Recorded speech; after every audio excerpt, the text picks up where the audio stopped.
Welcome to a special edition of the Glenn Beck program. The story of America is really one of self-reliance and optimism and profound faith, not only in the context of religious freedom, but also in the unprecedented faith in the ability of human beings to control their own destiny. And while the spirit of personal responsibility was extraordinarily strong with our founders, great patriots like Thomas Paine, he argued for the redistribution of wealth right out of the bat. Alexander Hamilton, he wanted a central bank. Well, they wound up losing those battles, but there were plenty who kept on fighting. The Constitution kept those dogs at bay for a better part of 200 years. But eventually, those seeking a different path than the ones the founders settled on realized the only way to really defeat the Constitution was for the people to stop reading it. Progressives realized victory required changing history. To defeat them, we have to correct that. Progressives know how powerful history is. When these truths get told and the lies get corrected, the game is going to be on. It's pulling the mask off the monster. Next week, we'll dive deeper into the progressive script, but today we dismantle the first act. We've always been told that genocidal dictators of the world, they're just manifestations of the hateful right, that the left-wing icons like Che and Mao and Stalin need to be understood in context. Tonight, we set the record straight.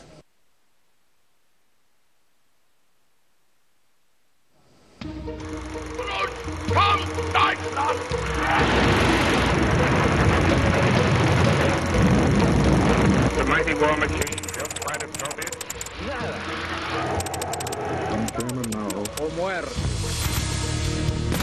We live in a time that seems to move faster than time.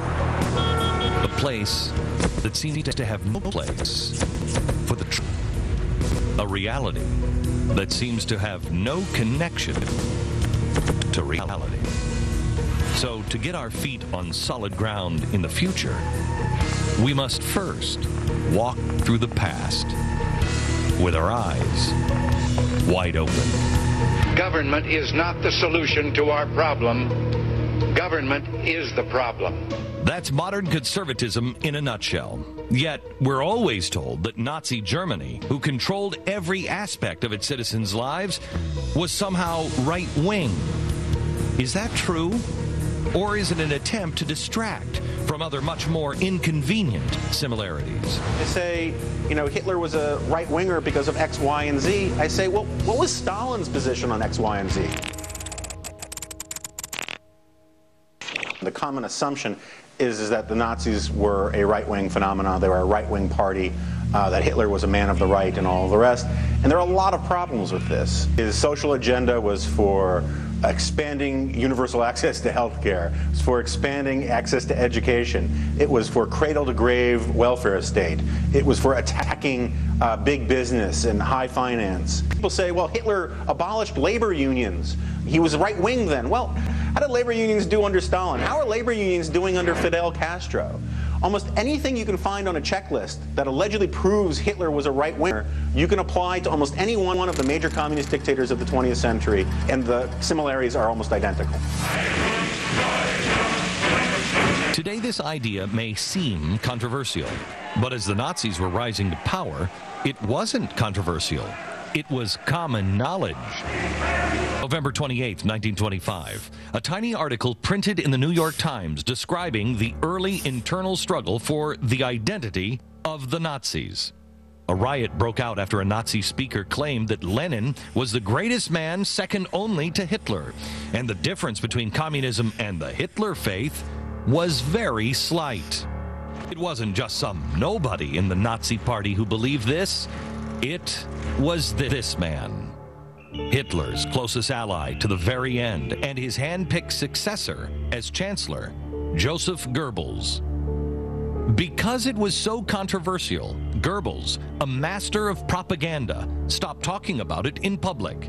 But his private writings revealed his change in approach wasn't a change of heart. The Nazi Germany attacked the Soviet Union in 1941.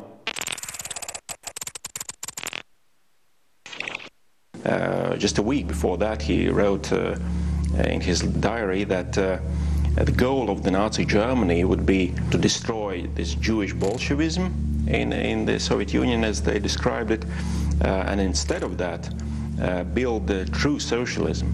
That's what he wrote in his diary. And of course, Goebbels was a liar, but what he lied to his own diary. The red shirts and the brown shirts in Germany had all sorts of members who were members of one group joining the other group and vice versa. They saw themselves as equally revolutionary organizations fighting each other for control. The Nazis versus the Bolsheviks in Germany was really a case of Coke versus Pepsi. Even as the Nazis were taking control of France, the French communist newspaper found reason to celebrate. In these sad times, it is exceptionally comforting to see many Parisian workers talking to German soldiers as friends in the street or at the corner cafe. Well done, comrades, and keep it up, even if it displeases some of the middle classes, as stupid as they are mischievous.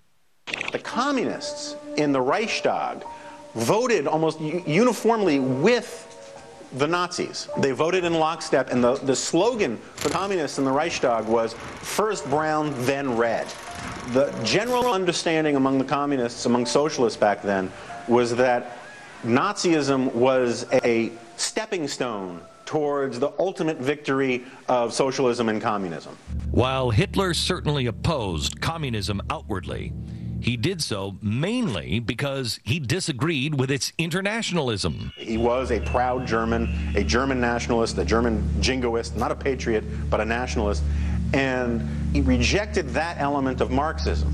But he embraced socialism entirely. He embraced the idea of racial solidarity, socialism for one race. Even in Mein Kampf, he acknowledged that the movements were so close that if not for the focus on race, his National Socialist movement would really do nothing more than compete with Marxism on its own ground. But Nazi Germany had no corner on the market of racism and anti-Semitism. We can find many Nazi-like passages in the writings of Marx and Engels where they pour scorn on the Czechs and Hungarians and Poles. Marx didn't like Spanish, for example. He said that Spanish are degenerate and that Mexican are degenerated Spanish. Marx, we need to remember, was Jewish. He was a self-hating Jew. He rejected Judaism and all of the rest, but he was Jewish. And Hitler hated Jews. I mean, this is not a newsflash.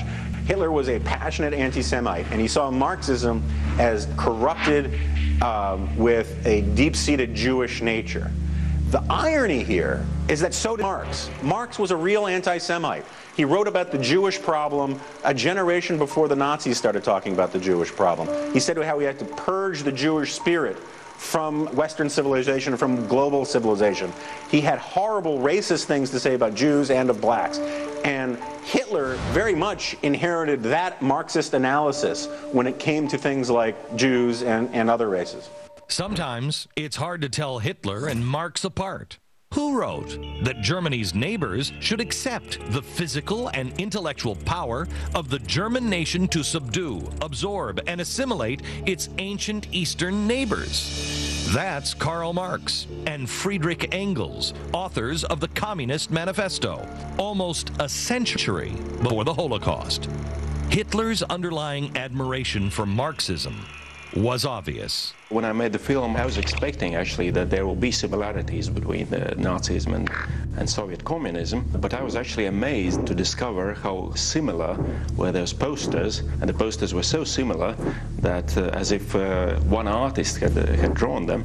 Of course, I think it is because they were both, their ideologies were very similar, and their expression, therefore, was very similar as well. Mein Kampf, Hitler writes about the Nazi party flag, which is this big red flag with a white disc in the middle and the swastika in the center. Hitler explains it quite clearly in Mein Kampf that the red, the big sea of red that the swastika was in, was intended to attract socialists to his movement. The red flag was the emblem of the communists. It's the reason why we call them the Reds. But it went deeper than similar ideology and imagery. Until Germany launched a surprise attack on the Soviet Union in 1941, the Nazis and the Soviets worked together. They even put it in writing, signing what was originally sold as a non-aggression pact. But just weeks later, they would invade Poland from opposite sides. It wasn't until much later that we would learn the full scope of the agreement. They signed an agreement in 1939 that was called the Ribbentrop-Molotov Pact, which had secret protocol attached to it. And according to that secret protocol,